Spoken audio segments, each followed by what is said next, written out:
มาให้ข่าวบอกถึงเรื่องราวพระเจ้าผู้ทรงสร้างสรรค์พระองค์ทรงพอดสร้างไว้ให้ทุกสิ่งอันทั้งป่าไม้ห้วยน้ำลำธารทุกอันล้วนแต่สิ่งดีเพลงนี้ห้องมาเพื่อบอกให้ท่านว่าทุกสิ่งอัน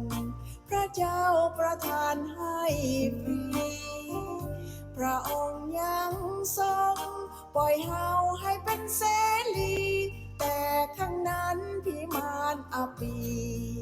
หาวีให้ลงพ้นลวงอย่าอะไรเศร้าใจห่วงหาพวกมารห้อยเลยมารยามันเข็นฆ่าให้ท่าน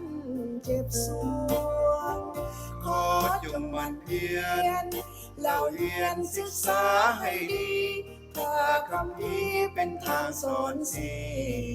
หนทางสีวีสุขสันต์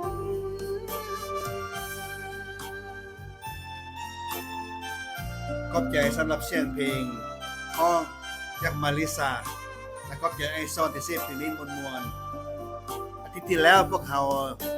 ได้เปิดเสียงของท่านอาจารย์แม็กซ์ซึ่งเป็นอ้ายของมาริซาห้องเพลงเดียวกันนี่แหละ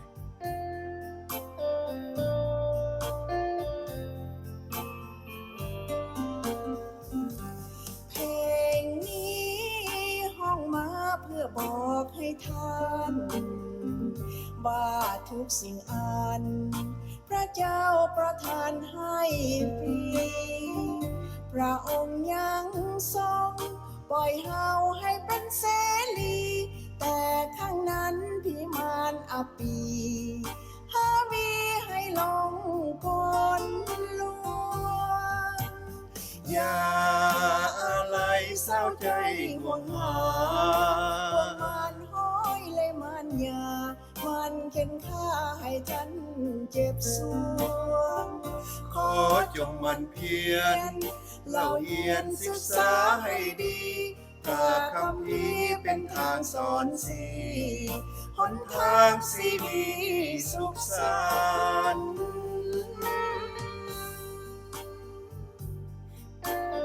ข้าพเจ้าเห็นว่าอินเทอร์เน็ตมีปัญหา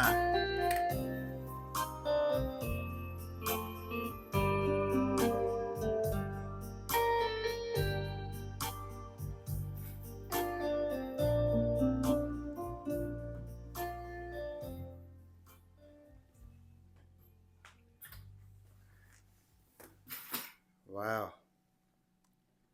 Good morning, brothers and sisters. So I hope your city, your state is okay for right now, but in Dallas, Texas here, just about to have a thunderstorm. It tell me that there will be strong thunderstorm. All right. Well, this morning, we talk short again. So open your Bible to the book of Acts, chapter 1, verse 12 to verse 14 ตอนเช้ามื้อนี้พวกเราก็จะเว้ากันสั้นๆอีกค่อยท่านเปิดไปในพระธรรมกิจการบทที่1ข้อ12ถึงข้อ14 But first of all, will you bow your head and pray with me at the present time? Father God, I just want to thank you so much for allowing me to come and serve you, to share your word to your people around the world.Please help me to speak. Help your audience to understand and apply to their life, Father God. Thank you so much for what you have done in our life, Father. I commit this service into your hand, Father, and I pray this prayer in the name of your Son, Jesus Christ. Amen. Well, this morning, but I want to talk to you about the family of Christian, family of disciples. Back to that time. ตอนเช้ามื้อนี้ข้าพเจ้าจะบอกกับท่านเกี่ยวกับเรื่องว่าครอบครัวของผู้รับใช้พระเจ้าคืออัครสาวกของพระเยซูในเวลานั้น Verse 12 says something like this ข้อ12ว่าดังนี้แล้วพวกอัครสาวกได้ลงมาจากภูที่ชื่อว่า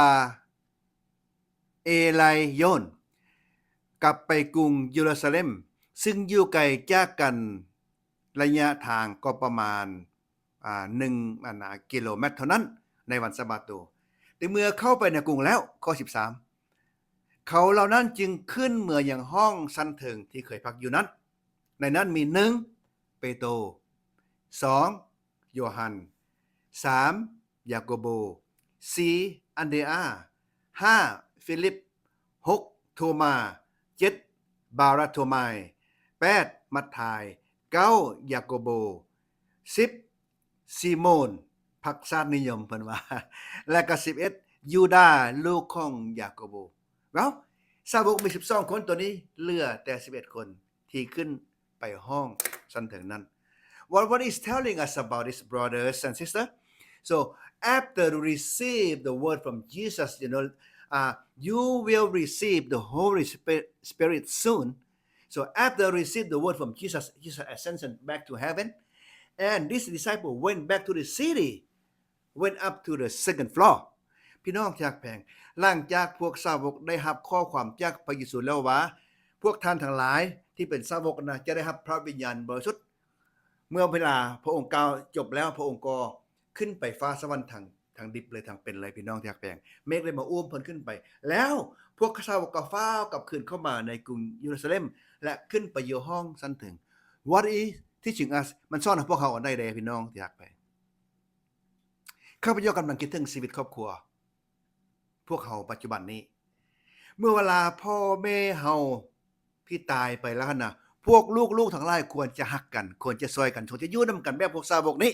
เมื่อเวลาพระเยซูกลับขึ้นไปสวรรค์สาวกบ่ได้แตกแยกกันได้สาวกไปเต้าโฮมกันอยู่ห้องชั้นถึงที่กรุงเยรูซาเล็มพากันไปปรึกษากันพากันไปอ้อนวอนกันดังนั้นน่ะพวกลูกพวกเต้าหั่นน่ะ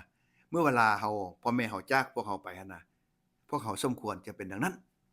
So as soon as Jesus leaped up to heaven, verse 11, disciples hurried to go back to Jerusalem. They pray, have prayer meeting, and talk about the word of Jesus. They will receive the Holy Spirit soon. Wow, they have a great meeting. They wait.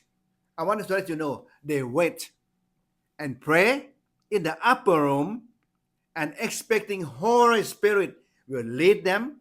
guide them.of each day to proclaim the gospel of Jesus Christ. So it teaching us, brothers and sisters, beside the Christian life, we have our family life. When our parents pass away, we are the children supposed to love and care for one another. Supposed to get a group, have a great meeting. What should we do for our future? Something like that. So this disciple set example for us.11 of them came to Jerusalem and went to the room, have a meeting. They mean they are together. พี่น้องจากแผงสาวกนี่เป็นตัวอย่างที่ดีให้แก่ชีวิตพวกเขาข้อ14เขาเหล่านั้นได้ร่วมใจกันไหว้วอนพี่น้องฟังครับ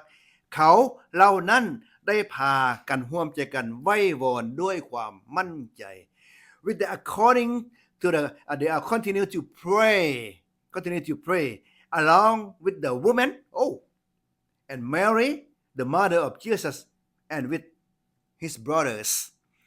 so ภาษาลาวดังนี้พี่น้องที่รักแปลงเข้าตั้งใจพากันไหว้วอนพร้อมกับพวกแม่หญิงตัวอย่างคือว่านางมาริยาแม่ของพระเยซูและผู้อื่นๆอีก Well I will tell you more how many people will come to this place to get together when Jesus went back to heaven ครับจะว่ากับพี่น้องต่อในอาทิตย์หน้าว่ามีจักคนมาที่นี่เมื่อเวลาพระเยซูกลับขึ้นไปสวรรค์เขาว่าคาดผู้นำแล้วบ่แม่นผู้ลูกน้องหรือว่าสมาชิกจะแตกแยกกันได้พี่น้องที่ฮักแพงดังนั้นพี่น้องที่ฮักแพงข้าพเจ้าอยากเว้าถึงโบสถ์ต่างๆโบสถ์ของเขาแต่ละโบสถ์ในวันละเนี่ยถ้าโบสถ์ใดบ่มีอาจารย์หั่นน่ะพี่น้องอย่าสุแตกแยกกันเด้อให้เต้าโฮมกันให้ปรึกษากันว่าเฮาจะเฮ็ดจังได๋ต่อไปดังนั้นน่ะพวกสาวก11คนในเมื่อเวลาบ่มีพระอาจารย์อยู่นำเขาก็มาเต้าโฮมกันอ้อนวอนว่าต่อไปจะเฮ็ดอย่างใดอันนั้นเป็นบทเรียนดีสำหรับพวกเรา This good lesson for us brother and sister if your church have no pastor you should not forsake church you should not forget away from church supposed to come together and pray what should we do next, something like that. All right, I hope you got the lesson this morning. So that let's us pray and thanks God for all this. ข้าแต่พระเจ้าพระบิดาข้าน้อยขอบพระคุณพระองค์เจ้าที่ทรงนำพาข้าน้อยให้ได้เห็นเอาแบบอย่างสาวก11คนเมื่อเวลาพระเยซูเสด็จกลับคืนสู่สวรรค์แล้วตามปกติพวกสาวกจะต้องแตกแยกกันแต่สาวกอย่างเต้าโฮมกันไปพากันไปอ้อนวอนปรึกษาหารือกันว่าจะเฮ็ดจังได๋ในโอกาสต่อไปข้าแต่พระเจ้าขอให้สิ่งเหล่านี้เป็นบทเรียนแก่พวกข้าน้อยหลายเทื่อบทพวกข้าน้อยบ่มีอาจารย์บ่มีผู้นำบทก็มีความแตกแยกกันข้าแต่พระเจ้าขอให้บทเรียนเหล่านี้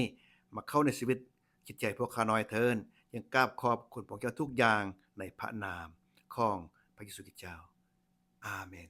God bless you brothers and sisters. I will see you again next Wednesday. Bye bye.